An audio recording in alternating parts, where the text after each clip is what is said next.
Start करते हैं लाल किताब की कुंडली का मेथड। जब भी हम लाल किताब की कुंडली की बात करते हैं तो हमारे पास बहुत सारा ग्रामर होता है जो हम लोग ऑलरेडी पढ़ चुके हैं।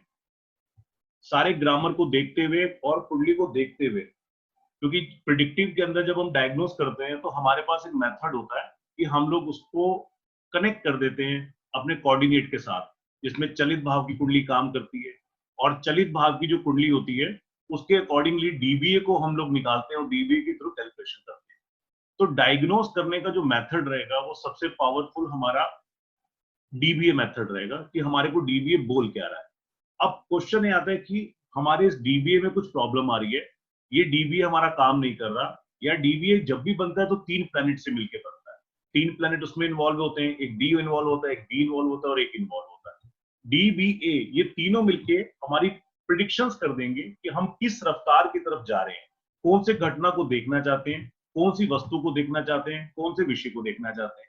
अब प्रॉब्लम है कि सपोज चंद्रमा के कोऑर्डिनेट्स बहुत स्ट्रॉन्ग है, लेकिन चंद्रमा कुंडली में बहुत वीक पोजीशन में बैठा हुआ है। अब वीक पोजीशन में कैसे बैठा हुआ है, ये हमें लाल किताब एक मेथड बताता है कि यहाँ पर ये वाला प्लैनेट कमजोर पड़ रहा है या ये वाला प्लैनेट पावरफुल हो रहा है। अब जब डीवीए चंद्रमा का आएगा तो जो कोऑर्डिनेट में लिखा हुआ है, अगर कोऑर्डिनेट में 10-11 लिखा हुआ है तो उसको पैसा मिलेगा, उसका काम अच्छा चलेगा, उसका जॉब अच्छा चलेगा। लेकिन चंद्रमा कहीं ना कहीं उसको एक इफेक्ट मारेगा, उसके रिलेशनशिप को इफेक्ट मारेगा, उसके मन को इफेक्ट मारेगा, उसके विचारों को डिप्रेशन भी दे सकता है, वो सारी चीजों की प्रॉब्लम करेगा। तो अब हम जो रेक्टिफाई करेंगे वो उसके उस रिलेशन को रेक्टिफाई करेंगे या उस हाउस को रेक्टिफाई करेंगे जहां से वो चंद्रमा का नेगेटिविटी निकल रहा होगा। तो जरूरी नहीं है कि हम हर प्लैनेट को देख के उसका ट्रीटमेंट स्टार्ट कर देंगे। तो लाल किताब में भी कुछ प्रिडिक्शंस के रूल्स बने हुए हैं। लाल किताब का जो ग्रामर है वो बहुत एडवांस ग्रामर है, हम लोग ऑलमोस्ट कर चुके हैं दोनों, हमारे सैटरडे और संडे को दोनों को मिला के हम लोग काफी अच्छा ग्रामर हम लोग कर चुके हैं। अब एक एक करके मैं आपको थोड़ा सा रिपीट भी करता हूँ और स्टेप्स भी आपको क्लियर हो जाएंगे हम किस तरीके से इसको प्लान करते हैं। हमारे पास सबसे पहला फार्मूला जो होता है, आपको जब भी कुंडली देखनी है सबसे पहले हमें यह देखना है कि कोई भी ग्रह 1 से लेके 12 खानों में कोई भी ग्रह अपने घर से 8वें घर में अगर बैठा है तो वह टक्कर के अंदर आ जाता है। तो क्या वो टक्कर तो नहीं मार रहा? सबसे पहले हमारे को निकालना है कि हमारी कुंडली के अंदर टक्करें कितनी है, क्योंकि सबसे मजबूत अगर कोई हम चीज पकड़ेंगे लाल किताब के अंदर तो वो टक्कर पकड़ेंगे, क्योंकि जो ग्रह टक्कर मार रहा होगा उस ग्रह को बहुत ज्यादा प्रॉब्लम हो रही होगी और वो बिल्कुल मंदा रिजल्ट देगा और वो अशुभ रिजल्ट देगा, बिल्कुल वो पिट जाएगा। अब जितने भी कुंडली में ग्रह है, जो भी ग्रह अपने से 8वें घर में बैठा हुआ है, हम उसको एक शॉर्टलिस्ट करके निकाल लेंगे। तो हमारे पास एक मोर ओवर कुंडली में तैयार हो जाएगा कि ये प्लैनेट जो है ये पिट रहे हैं और इन प्लैनेट को प्रॉब्लम आ रही है। तो इसका मतलब अब ये प्लैनेट जो पिट रहा है, एक तो ये खराब हो गया और जो इसको पीट रहा है वो भी खराब हो गया, क्योंकि अगर एक टक्कर 8 से लग रही है तो एक टक्कर 6 से लग रही है। तो हमें सबसे पहले टक्कर फाइंड आउट करना है कि कुंडली के अंदर टक्करें कितनी है, और टक्करों के बारे में आप लोग जानते हैं। तो पहला पॉइंट हमारा जो बन जाएगा वो ये बन जाएगा कि हमें ये देखना है कि हमारी कुंडली में कितनी टक्करें लग रही हैं, यानी कि एक ग्रह से 8वें ग्रह में कौन कौन से ग्रह बैठे हैं। दूसरा पॉइंट हमारा जो बन जाता है कि यदि टक्कर मार रहा है कोई ग्रह, तो लाल किताब व्याकरण जो हमारी बोलती है उसके अनुसार हमें उसको वहां से, उसकी वस्तुओं से या उसकी जो भी हमारी आइटम होती है उससे वहां से उसको हटाना है, ताकि उसका अच्छा फल हमारे को मिल सके, क्योंकि नो के नो प्लैनेटों के रिजल्ट हमारे को चाहिए ही चाहिए। और लाल किताब में ही ये एक टेक्नोलॉजी है, उसी में ही एक ऐसा मेथड है जिसके थ्रू हम लोग टक्कर खाने वाले प्लैनेट को, टक्कर मारने वाले प्लैनेट को अपनी इच्छा अनुसार अपने एरिया में पहुंचा सकते हैं जहां पर वो बढ़िया रिजल्ट देते हैं, जिसके लिए पूरा का पूरा प्रोसेस हम लोग लाल किताब का पढ़ते हैं। तो 2 स्टेप हमारे टक्कर से रिलेटेड ही क्लियर हो गए। एक, सबसे पहले में टक्कर फाइंड आउट करनी है और लाल किताब के मेथड के अकॉर्डिंग हमारे को कैसे टक्कर पड़ रही है उसको वहां से हटाना है। फिर अब हम सामान को वहां पर पहुंचा रहे हैं, या हम लोग एक प्लैनेट को, सपोज हम जुपिटर की बात कर रहे हैं, अगर जुपिटर को प्रॉब्लम आ रही है और आपने मान लो दाल मंदिर में पहुंचा दी, तो क्या उसकी दृष्टि से किसी अन्य ग्रह को हानि तो नहीं पहुंचेगी? मतलब सपोज हमने एक आर्टिफिशियल प्लैनेट की तरीके से लाल किताब के मेथड से हमने एक प्लैनेट को तो पहुंचा दिया, बट क्या वहां पर जब वो प्लैनेट पहुंच गया तो वो अपनी दृष्टि से कुछ इंपैक्ट तो नहीं कर देगा? किसी और प्लैनेट को हानि तो नहीं पहुंच जाएगी? तो ये बेसिक हमारे को 3 स्टेप सबसे पहले देखने हैं कि हमारी कुंडली में ये कहां कहां पर इफेक्ट कर रहे हैं। इसके बाद हम लोग आते हैं जिस भी विषय और घटना से संबंधित हमें कुंडली की विवेचना करनी है, यानी कि जो भी चीज हम जानना चाह रहे हैं, जिस भी चीज के बारे में जानना चाह रहे हैं, उस वस्तु का, उस घटना का, उस भाव का हमारा स्वामी ग्रह कौन सा है, क्योंकि सारा का सारा जो रिजल्ट आएगा वो उसके लॉर्ड से आएगा, उसके मालिक से आएगा। और जड़ राशि पक्के ये हम लोगों ने सारे पढ़ रखे।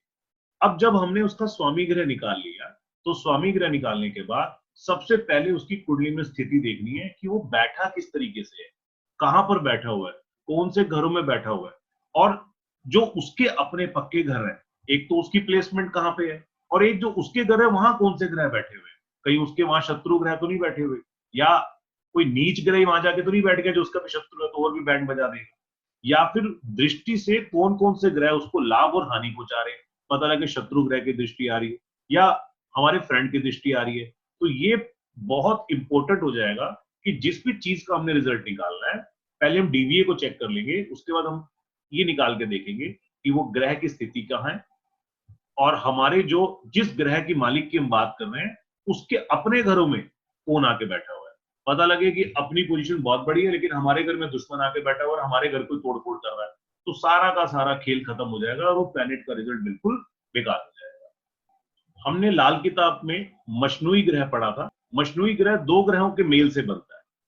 जब 2 ग्रहों के मेल से एक मशनुई ग्रह बनता है, अब वो जो ग्रह बन रहा है, दो ग्रहों के मिलने से जो ग्रह बन रहा है उसका इंपैक्ट कैसा आ रहा है। क्या कहीं ऐसा तो नहीं है कि उसकी दृष्टि से किसी ग्रह को चोट पहुंच रही हो।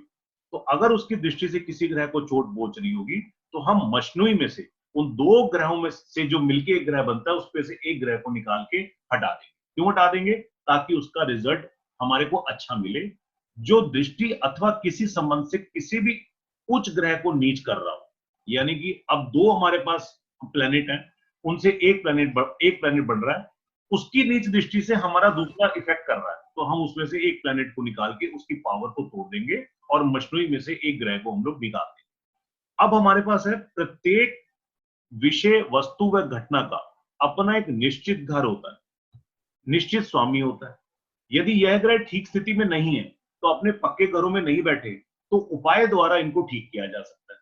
हमारे पास एक प्लेनेट बिल्कुल डेड लोकेशन पे बैठा हुआ है, या फिर उसके पास दृष्टि बड़ी गलत तरीके से आ रही है, तो हम क्या करेंगे, हमें पता है कि ये वाला रिजल्ट हमारे को नहीं चाहिए, तो हम लाल किताब के मेथड से उपाय करके उस घर को, उस ग्रह को शिफ्ट करने की कोशिश करेंगे, या उसके फ्रेंड्स का सपोर्ट देने की कोशिश करेंगे ताकि उस ग्रह का रिजल्ट हमारे को अच्छा मिल जाए।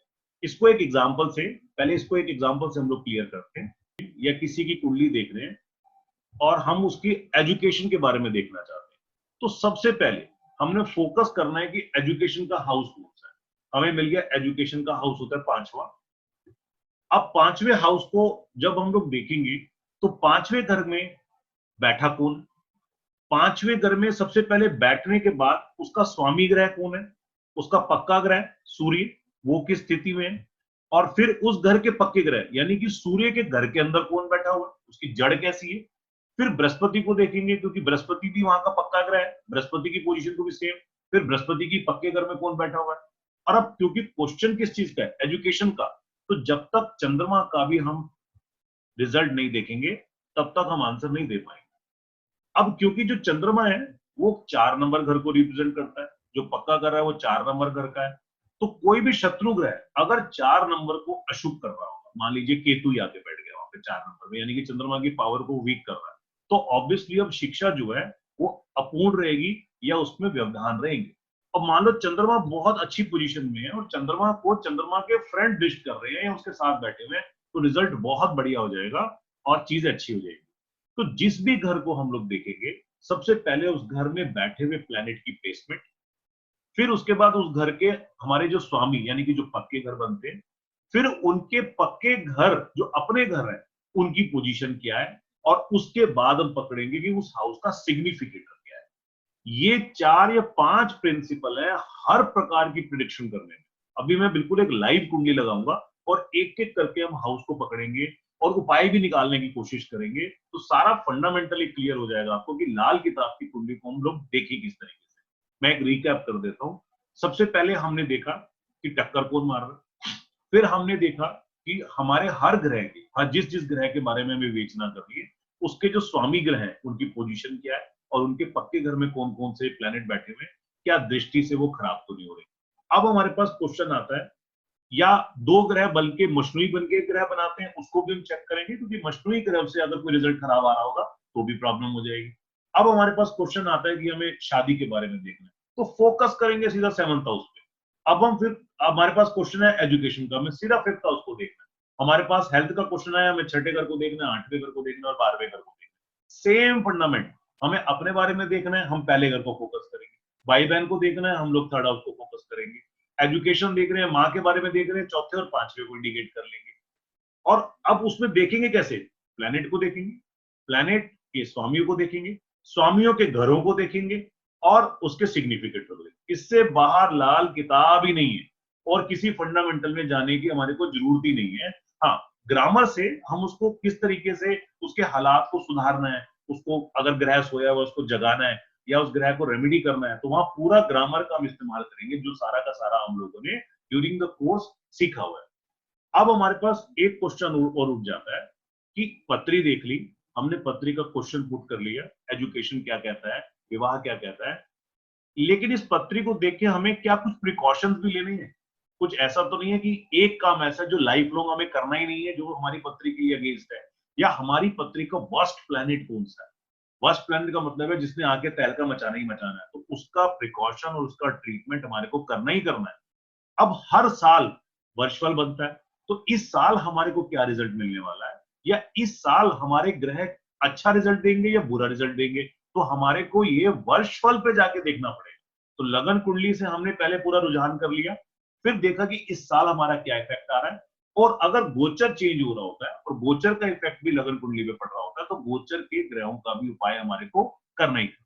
मैं अब आपके लिए पहले कुंडली लगाता हूँ, एक कुंडली को बड़ा अच्छे तरीके से देखते हैं, इसी फंडामेंटल से देखते हैं कि हम किस तरीके से एक एक घर को चेक करते हैं और उसके प्रेडिक्शन निकालते हैं। उसके बाद फिर आपने जो पूछना हो उसको पूछना। हमारे पास अभी चार्ट है, ये लग्न चार्ट है। अभी हम चलित वलित किसी की बात नहीं करेंगे, सिर्फ लग्न चार्ट की बात करेंगे। मतलब लग्न चार्ट हमने देखा, इस लग्न चार्ट के अंदर हमारे पास ये फर्स्ट हाउस है हमारा, जिसको हम लग्न बोलते हैं, और यहां पर हमारे 3 प्लैनेट बैठे हुए, सन, मार्स और मरकरी। सन मार्स बहुत पावरफुल है, इनके अपने ही घर हो गए, बड़े बलशाली हो गए, दोनों नर ग्रह हैं, इसका मतलब जोश भी बहुत अच्छा रहेगा। और फर्स्ट हाउस में दोनों की प्लेसमेंट बल्ले बल्ले होगी। सन और बुध का कॉम्बिनेशन भी बहुत बढ़िया है। मंगल और बुध खराब भी करते हैं, मंगल और बुध से थोड़ी सी प्रॉब्लम भी होगी। सन बुध, बुध आदित्य योग भी बनाते हैं, और सन मास बहुत अच्छा रोल प्ले करते हैं। बट सारी सिचुएशन खराब हो गई। सारी सिचुएशन खराब क्यों हो गई? क्योंकि ये तीनों प्लैनेट अब सोए हुए हैं। क्यों सोए हुए हैं? क्योंकि 7वां घर हमारा देखो खराब। अब हमें ये पता लग गया कि जो इतना पावरफुल सन है, इतना पावरफुल मास है, ये काम ही नहीं कर रहा। और हमने कुंडली देखा तो फटाफट प्रिडिक्ट करना स्टार्ट कर दिया कि आपका बहुत बढ़िया ग्रह बैठा हुआ है।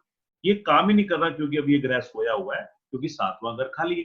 अगर हम 7वें घर को जगा दे, तो फर्स्ट हाउस के अंदर एनर्जी आ जाएगी और इंजन की तरीके से काम करने लग जाएगा। यानी कि पहला फोकस हमने फर्स्ट हाउस पे किया, उसकी एनर्जी को चेक करने के लिए। अब 7th हाउस अपने आप कब जागता है? जब शादी होती है। अब सीधा शादी पे आते हैं, यानी कि शादी होगी तो ये 7th हाउस जाग जाएगा। लेकिन अब शादी लेट हो रही है, या शादी से पहले सन गवर्नमेंट जॉब का भी होता है, सन हमारी मान सम्मान का भी होता है, हमारी प्रमोशंस का भी होता है। हमारा प्रसार करने वाला सन और मास दोनों तो एक तरीके से मिलकर बहुत किरणों का प्रसार कर देते हैं, हमें दूर दूर तक फैला देते हैं। तो क्या जगाना नहीं पड़ेगा? तो हमें सोए भाव वाले मेथड से 7वें घर को जगा देंगे, तो हमारा पहला घर एक्टिवेट हो जाएगा और हमारे को रिजल्ट बहुत अच्छे मिल जाएंगे। अब क्योंकि हम 7वें घर में आ गए, तो हम 7वें घर को भी एनालिसिस कर देते हैं। 7th हाउस हमारा किस चीज का होता है? हमारा स्पाउस का होता है, हमारा वाइफ का होता है। अब 7th हाउस की सिचुएशन देखते हैं। यहां पर लाल किताब में मोर ओवर लग्न का सिनेरियो नहीं है, राशियों का सिनेरियो नहीं है। बट अब हो क्या रहा है देखो, धीरे धीरे, पहले लाल किताब बड़ा ट्रेडिशनल मेथड से चला करती थी, और कुछ लोग ठेकेदार बन गए हैं इसके कि बस मतलब लाल किताब है तो उन्हीं को ही आती है। वो दुनियादारी के अंदर तो गलत बोलेंगे कि इसको नहीं आता, वो अपने तरीके से करा रहा है, लेकिन कभी अपना उनका कुछ मन करता है तो एक फार्मूला निकाल देते, कहते हैं मैंने रिसर्च किया है। तो भाई जब तुम रिसर्च कर सकते हो तो दुनिया भी रिसर्च कर सकती है। तो हम रिसर्च के पैरामीटर से बोल रहे हैं कि लाल किताब भी कहीं ना कहीं जब एक हमारी काल पुरुष की कुंडली से बनी है तो वहां लगन का फंडामेंटल भी काम करता है, वहां सब लॉर्ड का फंडामेंटल भी काम करता है, और हमें वी डोंट केयर जो मर्जी कुछ कहता रहे। तो यहाँ पर अगर 7 नंबर का स्वामी शुक्र बनता है तो शुक्र का प्लेसमेंट 12वें घर में आ गया। अब शुक्र का प्लेसमेंट 12वें घर में आ गया, ये 1-12 बन गया। अच्छा अब देखो शुक्र कितना पावरफुल है। 12वें घर में अगर हम काल पुरुष की कुंडली लेते हैं तो यहाँ शुक्र 12वें घर में होगा। 12वें घर का मतलब उच्च का शुक्र हो गया। लेकिन अब हम अपना मेथड यूज करते हैं डीबीए का, तो 1-12 का मतलब हमें सिंपल आ रहा है कि लग्न का लॉस। लग्न का लॉस इसका मतलब, लग्न का लॉस मतलब हेल्थ खराब रहेगा, हेल्थ में प्रॉब्लम हो सकता है।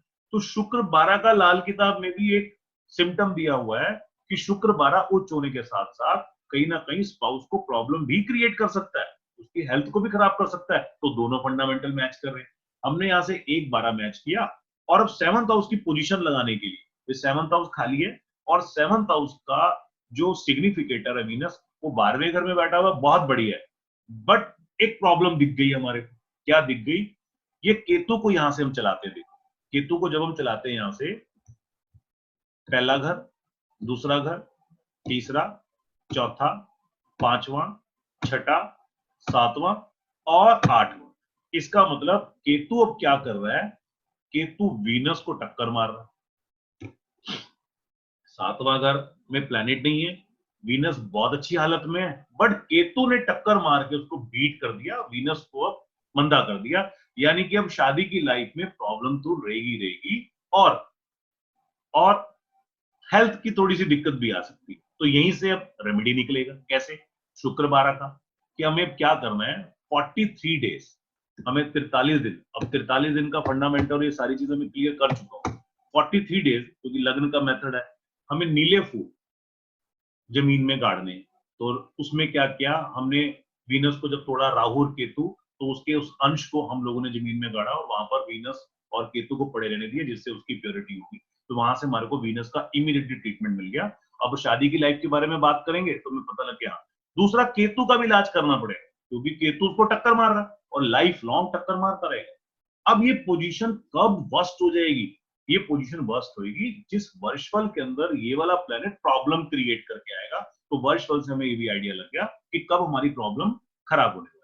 तो हमारे पास एक 43 का, हमारे पास वीनस 12th हाउस का ट्रीटमेंट भी आ गया कि हमने यहाँ पर उसको रेमेडी देना है। आगे चलते हैं। अब हमारे को मैरिज का भी आइडिया लग गया। अच्छा और भी देखो, अब मैरिज हो रही है तो हमें क्या मिलेगा? मैरिज होकर हमें ससुराल मिलेगी। अब सीधा ससुराल पे पहुंचते हैं। ससुराल का जो प्लेनेट होता है, देखो आपको कड़ी बनानी है, आपको पूरी कुंडली को ना कड़ी बना के देखना है। अब हम राहु पे पहुंच गए। राहु क्या है? राहु को हम ससुराल भी बोलते हैं, ननिहाल भी बोलते हैं। राहु अभी ये कहां बैठा हुआ इसका नहीं कर रहे, अभी हम वीनस से रिलेटेड बात कर रहे हैं। राहु हमारा ससुराल हो गया। अब ससुराल कैसी पोजीशन में है? अब ससुराल को देखो तो ये जुपिटर से, अब काउंट करो, हम जुपिटर पे आते हैं। 1 2 3 4 5 6 7 और 8। इसका मतलब हमारे पास एक और टक्कर आ गई कि जुपिटर और शनि राहु को भी टक्कर मार रहे हैं। तो ससुराल भी मंदा रहने वाला है और हमारे को राहु 11 का भी उपाय करना पड़ेगा शादी की लाइफ को संभालने के लिए। क्यों? अब फिर डीबीए पे चले जाओ। हमें डीबीए में कौन से प्लान ठीक करने हैं? 2 7 11 और 11वां अगर यहाँ पर इफेक्टेड है। हालांकि राहु अकेला होता तो शायद नहीं भी करते, बट यार जुपिटर और सैटर्न का टक्कर आ। तो अब देखो सबसे पहले अगर हम देखें तो हमने निकाला क्या, हमने सबसे पहले टक्करें फाइंड आउट करी। टक्करें क्यों फाइंड आउट करी? क्योंकि टक्करों से आंसर आ रहा है। और हमारे पास अगर टक्कर आई तो कौन कौन सी आई, हम देखो। हमारे पास सबसे पहली टक्कर यहाँ पे आती है केतु जो वीनस को मार रहा है, और जुपिटर और सैटर्न जो राहु को मार रहे हैं। ये भी हमने नोट कर लिया क्योंकि अल्टीमेटली ये कहीं ना कहीं प्रॉब्लम क्रिएट करेंगे। आगे चलते हैं। अब लग्न भी क्लियर हो गया, एक्टिवेट करने से क्लियर हो गया। हमारे को ये भी पता लग गया कि मैरिड लाइफ कैसे रहने वाली। सेकंड हाउस हमारा एक्यूमुलेटेड वेल्थ होता है, हमारा कुटुंब का होता है। अब जब राहु को थोड़ा सा करेंगे तो दूसरे घर पे भी इफेक्ट हमें ठीक मिलेगा, उपाय करेंगे। दूसरा, वेल्थ कैसे आएगी? वेल्थ हमारी आती है काम धंधे से। तो 10th हाउस हमारे को देखना बहुत जरूरी है, क्योंकि 10th हाउस हमारा काम धंधे का है। अब 10th हाउस पे हम फोकस करते हैं। देखो 10th हाउस क्या है, हालांकि हम 10th को अलग से भी क्लियर करेंगे, लेकिन अब सेकंड हाउस भी कहीं ना कहीं कनेक्टेड है वेल्थ से ही हमारा। अब 10th हाउस हमारा खाली है, 10th हाउस खाली है, ये तो बात की बात है। इतना जो बढ़िया जुपिटर बैठा हुआ है, जो उच्च के रिजल्ट दे रहा है काल पुरुष की कुंडली के हिसाब से, लाल किताब के हिसाब से, अलग 10वीं राशि में हम लोग काल पुरुष की कुंडली के हिसाब से बात करें, लाल किताब, जो जुपिटर चौथे घर में बैठ के इतने बढ़िया रिजल्ट दे रहा है, ये सोया हुआ। अब जब तक हम इसको नहीं जगाएंगे तो ये अपना प्रभाव नहीं देगा। अब इसको जगाएंगे तो हमारा दूसरा घर भी बैलेंस होएगा, अदरवाइज दूसरा घर भी काम नहीं करेगा। अब ये कैसे जागेगा? ये 10th हाउस, यहां पर सबसे स्ट्रॉन्ग प्लेनेट होता है मंगल, क्योंकि मंगल यहां पर उच्च का होता है। यहां पर अगर हम मास को ले आए किसी भी तरीके से तो ये उच्च का बन जाएगा। अब मास तो ला नहीं सकते हम लोग, तो लाल किताब में जो जादुई ट्रीटमेंट दिए हुए हैं उसके थ्रू हम क्या करेंगे, हम मास को एक्टिवेट करेंगे जिससे जुपिटर ठीक हो जाए। तो हमारे पास एक उपाय यहाँ पर और बन गया कि अब हमने यहाँ पर मास का भी ट्रीटमेंट करना है। हाँ, हमने जुपिटर किसके थ्रू करना है? मास के थ्रू करना है। कैसे करना है हमने जुपिटर का ट्रीटमेंट? हमने क्या करना है, 1 kg मसूर की दाल लेके, ये गवर्नमेंट डिपार्टमेंट है, सरकारी जमीन है, तो सरकारी जमीन में गाड़ देनी है, या फिर फादर, ग्रैंडफादर, फादर होते हैं वैसे, ग्रैंडफादर भी हम ले सकते हैं, जो भी बड़े बुजुर्ग हैं, उनको कुछ सामान गोल्ड का वे मुट्ठी डलवा देते हैं अपने अपनी लेके, कुछ लेके। तो हमने 10th हाउस को एक्टिवेट कर दिया। 10th हाउस को एक्टिवेट करने से ये जो जुपिटर है अभी रिजल्ट देने लगेगा, और जैसे ये 10th हाउस एक्टिवेट हो जाएगा, हमारा सेकंड हाउस पे भी काम चल जाएगा, हम उसको भी एक्टिवेट करेंगे। अब हमारे पास, अब तीसरे हाउस की बात करते हैं, थर्ड हाउस की हमने पोजीशन, हम यहाँ कर क्या रहे हैं, हम ना कुंडली को देख रहे हैं थ्रू लाल किताब के मेथड से। अब हम यहाँ थर्ड हाउस की बात करते हैं तो मून प्लेसमेंट है, मून बहुत अच्छा प्लेसमेंट, मून थर्ड हाउस में अच्छे रिजल्ट देता है, लेकिन मून फिर सोया हुआ है, तो मून जागेगा कहां से? मून जागेगा 9th हाउस से। तो अब यहाँ क्या करें? यहाँ पर हम फिर बृहस्पति का ट्रीटमेंट कर देंगे। क्या कि हम या तो हम केसर का तिलक लगवा देते हैं, या हम लोग उसको बोलेंगे कोई गोल्ड की चीज अपने गले में डाल दे। इससे क्या होगा, इससे मून एक्टिवेट हो जाएगा, भाग्य भी काम करने लगेगा हमारा। तो अब यहाँ वाले एक्टिवेशन से मून के रिजल्ट बहुत अच्छे हो जाएंगे। जुपिटर हमारा ऑलरेडी बहुत अच्छी जगह प्लेस्ड है, ये हमारा अच्छा। अब उसके बाद हम आते हैं, अब एजुकेशन की बात कर लेते हैं। अब एजुकेशन के लिए 5th हाउस है, और संतान के लिए भी 5th हाउस है, जिसको फोकस करते हैं। यहाँ केतु बैठा हुआ है, हालांकि केतु सूर्य को बहुत ज्यादा प्रॉब्लम क्रिएट नहीं करता, बट अर्धग्रहण लगाता ही लगाता है, कहीं ना कहीं प्रॉब्लम लगाता है। उसका रीजन ये है ना, केतु के अगेंस्ट राहु बैठा हुआ है, तो दृष्टि तो मारेगा ना, और वहां पर सूर्य की जगह है, तो उसकी जगह को खराब तो कर ही रहा है। तो अभी केतु को निकालना पड़ेगा यहाँ से। फिर केतु जो है बृहस्पति का एक तरीके से चेला है, बृहस्पति का वो एक शिष्य की तरीके से काम करता है। अब बृहस्पति की पोजीशन बहुत स्ट्रॉन्ग बैठी हुई, कोई टेंशन नहीं। तो यहां पर हमें क्या देखना पड़ेगा, अगर 5th हाउस का स्वामी, अब सूर्य भी अच्छी पोजीशन में, अगर सूर्य खराब हो, या दृष्टि से खराब हो रहा हो, या बृहस्पति खराब हो रहा हो, तो यहाँ का रिजल्ट बेकार हो जाएगा। और चंद्रमा की पोजीशन में, अब चंद्रमा सोया हुआ है, तो चंद्रमा को जब तक जगाएंगे नहीं तब तक रिजल्ट नहीं आएगा। तो और केतु का हमारे को यहाँ पर ट्रीटमेंट करना पड़ेगा। गणेश जी की पूजा भी कर सकते हैं हम लोग, क्योंकि 5th हाउस को जगाना है। अगर 5th हाउस हमारे एक्टिवेशन में है ही नहीं तो हम उसको छेड़ेंगे नहीं। तो हमें पता लग गया कि यहाँ पर हम लोग केतु का ट्रीटमेंट भी करते हैं। हम ब्लैक एंड व्हाइट ब्लैंकेट ले लेंगे, वो मंदिर में दे सकते हैं। हम कानों को हम होल करवाते हैं, कान छेदन करवाते हैं, वो भी इसमें कर सकते हैं। या हम गणेश जी की उपासना भी कर सकते हैं, तो हमारा केतु का ट्रीटमेंट मोरओवर ठीक होगा। या आप बृहस्पति की मदद भी ले सकते हैं, केतु को ठीक करने के लिए बृहस्पति के उपाय भी किए जाते हैं। हमें अब देखो 3 उपाय भी मिल गए और हमें पूरा सिम्टम मिल गया। अब हम आते हैं ये बंदा कैसे रहेगा, इसकी बीमारी कैसे रहेगी। बीमारी के लिए हमारे को फोकस क्या करना है, 6, 8, 12। छठा घर खाली है, बेस्ट है, कोई दिक्कत नहीं। 8वां भी खाली है, 12वां भरा हुआ है, बट ठीक है, वीनस बैठा हुआ है वहां पर उच्च का ही, और हम उसका एक ट्रीटमेंट कर ही रहे हैं, तो कोई ज्यादा प्रॉब्लम हेल्थ वेल्थ में इंडिकेट नहीं कर रही है। हाँ, वर्ष फल में सारी सिनेरियो चेंज होते रहते हैं, तो उसके अकॉर्डिंग हम लोग करते रहेंगे।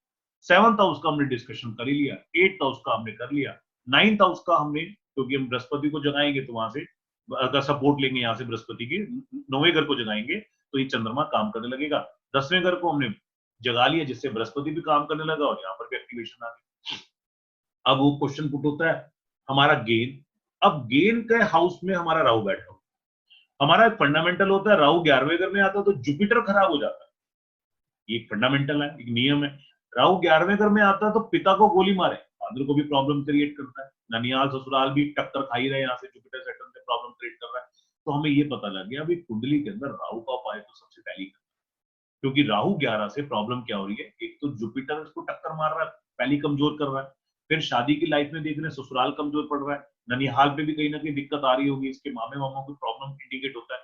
तो राहु 11 हम अकॉर्डिंग टू वर्चुअल देखते हुए कि हम क्या हम उसका ट्रीटमेंट कर सकते हैं नहीं कर सकते, यहाँ पर हम लोग क्या करेंगे, 4 kg का हम लेड लेते हैं और 4 नारियल लेके हम जल प्रवाह कर देते हैं। इसे amazing remedy, amazing remedy, remedy का मतलब यही होता है कि हम उसको अमेजिंग करना है और किसी तरीके से उसको रिजल्ट देना है। अब 11वें घर को हमने एक तरीके से ले लिया कि हमने इसका रेमेडी करना है और लाइफ लॉन्ग एटलीस्ट 42 साल तक तो करना ही चाहिए जब तक कि राहु का पीरियड चल रहा है। 12वां घर का हमने नीले फूल का उपाय करें। अब क्वेश्चन होता है कि बेनिफिट कब कब होएगा, तो बेनिफिट गोचरीय स्थिति भी देखनी है, वर्चुअल भी देखना है, या एक और फंडामेंटल आपको बताता हूं, जब जब अच्छा प्लेनेट कुंडली का प्लेस पहले घर में आ जाए, आपके 9वें घर में आ जाए, जब इन घरों में आ जाता है तो ऑलमोस्ट वो अच्छे रिजल्ट देता है। और जब बैड प्लेनेट पहले घर में आ जाए, 8वें घर में आ जाए, 9वें घर में आ जाए और 12वें घर में आ जाए, तो वो बैंड बजा देगा, यानी कि वो साल वो प्लेनेट खराब करने वाला है। तो हमें इंडिकेशन मिल जाएगी वर्चुअल से, लेकिन डीबीए से ये पता लगेगा कितना खराब करने वाला है। तो एक मैजिक हो गया, हमें पता लग रहा है कि इस साल ये प्लेनेट अटैक करने वाला है और डीबी बता देगा कि ये प्लेनेट इस इवेंट पे अटैक करने वाला है। और अगर गोचर भी कनेक्ट हो रहा होगा तो पर्टिकुलर ये वाला हाउस एक्टिवेटेड है, पूरा का पूरा चिट्ठी बंदे की खोल के हमने सामने रख दी और हमने उसका ट्रीटमेंट भी कर दी।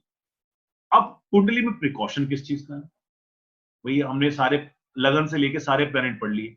तो हमें देखो, एक तो ये टक्कर मार रहा है सैटर्न, ये भी देखा, और फिर चौथे घर में सैटर्न आता है, चंद्रमा कहीं ना कहीं खराब हो जाता है। अब इस सैटर्न क्या करेगा, मकान आमतौर पर हर आदमी ने बनाना है, इसको नहीं बनाना। इसने जिस दिन अपने मकान की शुरुआत करी ना, इसके ससुराल में या ननियाल में प्रॉब्लम आई जानी है, मां को भी दिक्कत आ सकती है, लंटर डालती ही दिक्कत आ जाएगी कहीं ना कहीं। तो ये इसके लिए प्रिकॉशन हो।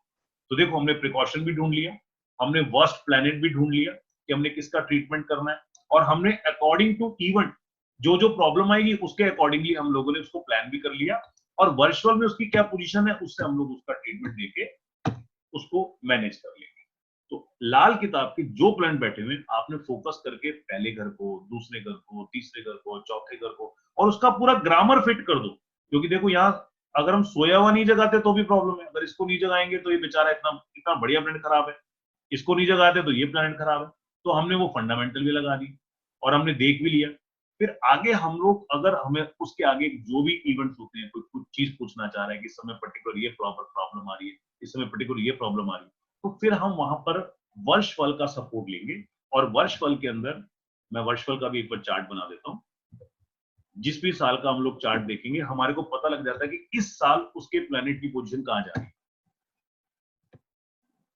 ये हमारे पास इस साल का चार्ट, ये अगले साल का, ये सारे यहाँ पर प्लेनेट यहाँ मूव करेगा, यहाँ मूव करेगा, सेम थ्योरी, सेम प्लान से हम लोग इसको मूव करते जाएंगे। मैं अब इसको वो कर रहा हूँ और स्क्रीन ऑन कर देता हूँ वेब वाली। अब आपने जो पूछना आप पूछो।